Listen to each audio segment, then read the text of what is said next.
Hoy, bata lang!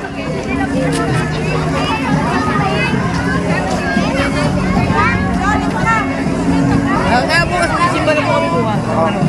Hello, baby.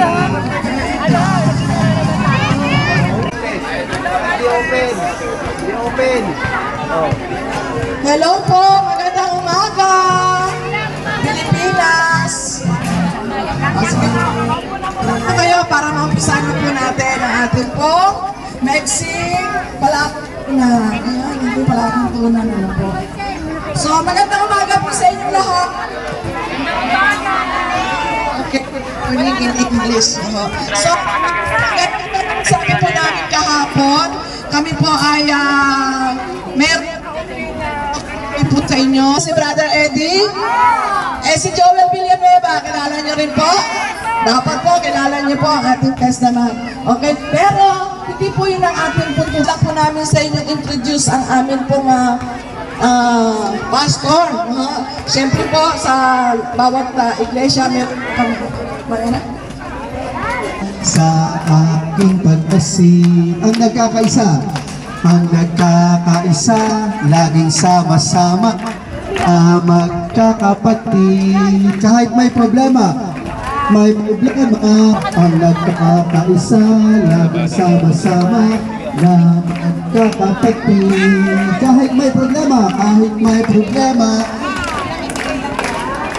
iba't laging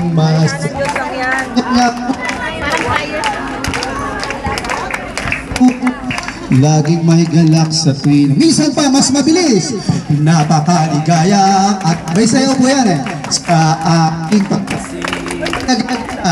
nagkakaisa, laging sama, magkakapatid. Kahit may problema at wala kang pera, iba't lagi Mike sa ating pong pastora ni Sister Mildred. Pastora Mildred, sorry. Sige po, pwede na po tayo makaupo. Hindi na po natin tatagalan ang programa kasi ang araw po hinahabol. Yes, at isa po roon ang Golden Acres na kung saan ay hinahawakan ang barangay Almansa 1, Almansa 2, Pilar, Golden, Talon 1, Talon 4 hanggang Talon 5. Ano ang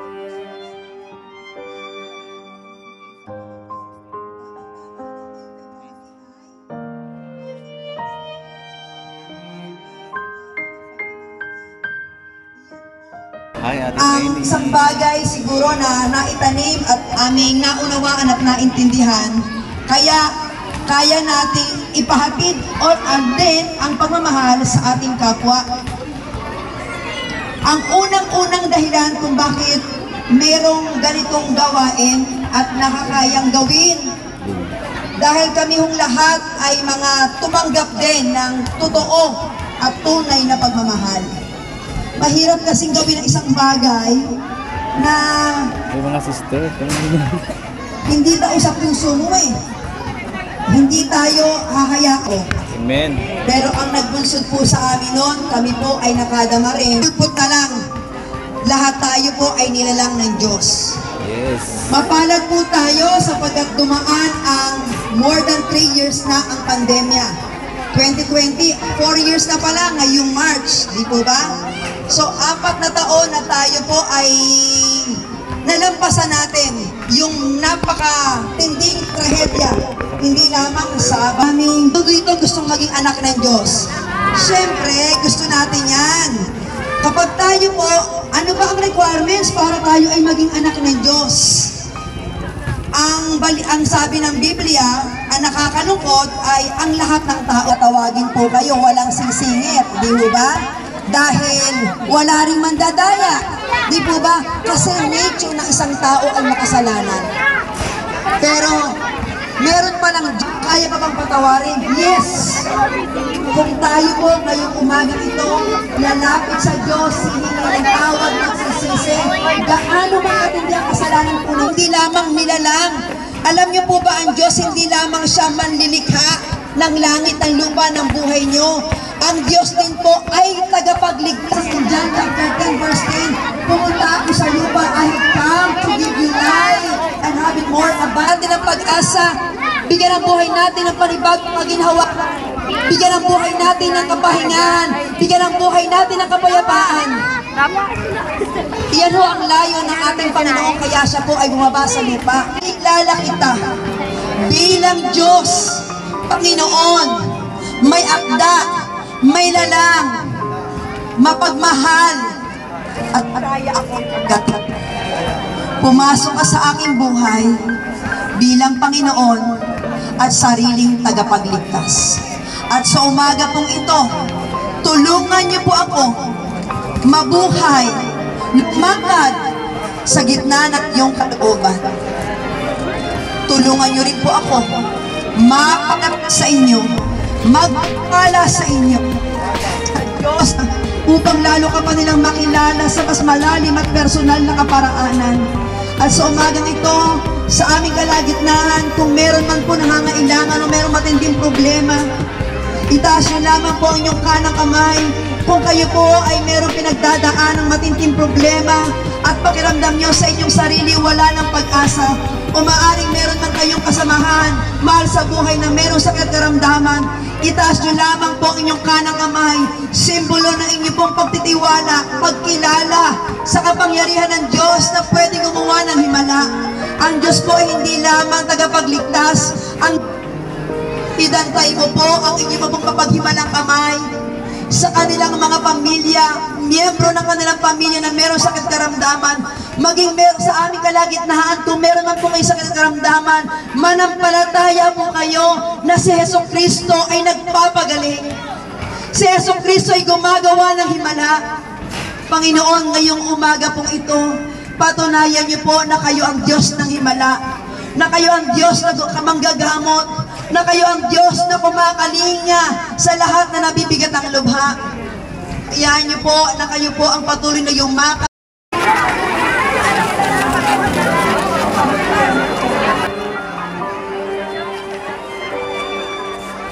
Upo po muna tayo. Tapos, sana po, forward na lang po, isa-isa. Yung wala pong upuan, pila na lang po muna ng sa likod yung wala pong upuan. Basta po lahat po ng staff, magkakaroon po kayo.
Itong bata.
Okay na siya. May mangga na, may kalamansi pa.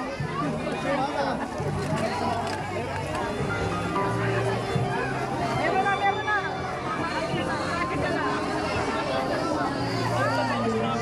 Ano yung mga pila?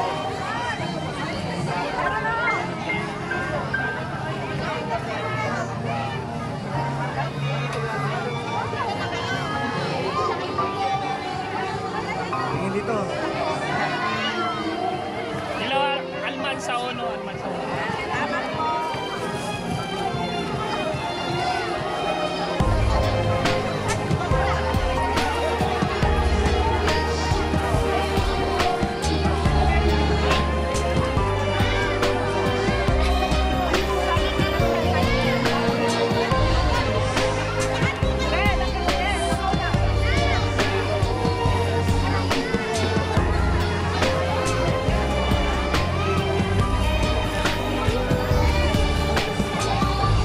Hey, Bern.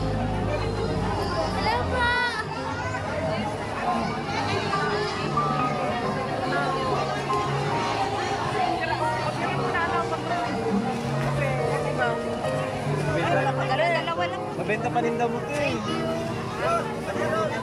Dalawa lang. Ay, naman dito, dito. Tindaan ni Aling Puri. Ay, kay Bali pala. Be! Huwag mo na masyadong pamigay ito. Wala na ako mauubos oh. Para yung magkano. May saging ka na? Wala. Tama na yun. Ilang ba, wait ka? Okay na. Lipat na. Be! Grace, ang dami pa ako. Kaya sa yung gas mo. Ay, isa lang. Ganawa na lang. Okay na, te. Okay na. Pasok mga suke! Ganda yung ano niya, no?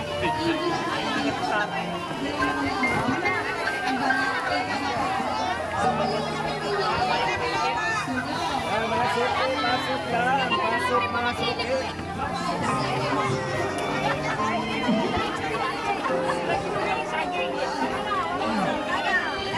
Ano saging? Si Ate, so ano, penchay. Saging. Okay na. Okay na. Oh, mga suke, pasok lang!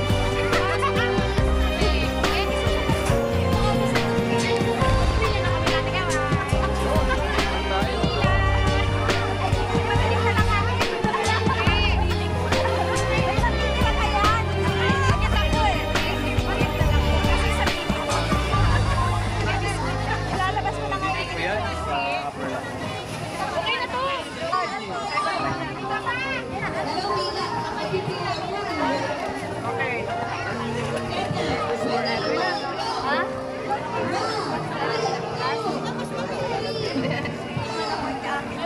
Limpyo na. Yan na.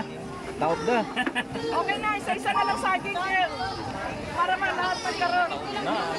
O, isa-isa saging pa ba? Kunti na lang yan, lalabas eh. Wala pa staff. Wala ba to? Staff? Wala ba? Alam ka ha? Wala yan, wala. Sa Eileen, wala talaga. Pero sa yun nakaitim ko talaga. Sa Eileen, wala. Ay, ito man wala to. Kasi ayun na lang itong anong meron na lang talaga. Hoy, bahay na ako nagbigay sila ko ang namigay. Tingnan mo na ang naigay ka. Doon na lang kayo